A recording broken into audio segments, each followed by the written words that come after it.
बिस्मिल्लाहिर्रहमानिर्रहीम। आज हम बनाएंगे नूडल। नूडल बनाना बहुत ही आसान है। सबसे पहले 2 कप पानी,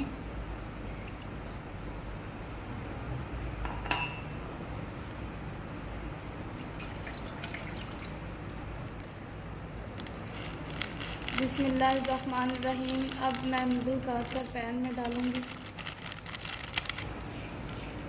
सबसे पहले मसाला डालेंगे।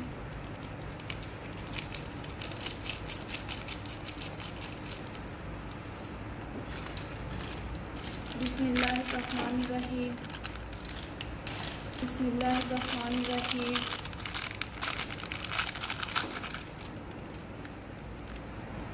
ढक्कन देंगे। बिस्मिल्लाहिर्रहमानिर्रहीम। अब हम ढक्कन उठाकर देखेंगे हमारे नूडलों में और कितनी देर है। अब थोड़ी देर में हमारे नूडल बनकर तैयार हो जाएंगे। अब हम ढक्कन देंगे। बिस्मिल्लाहिर्रहमानिर्रहीम। नूडल हमारे तैयार हो गए हैं और नूडलों की खुशबू बहुत ही प्यारी आ रही है। बिस्मिल्लाहिर्रहमानिर्रहीम।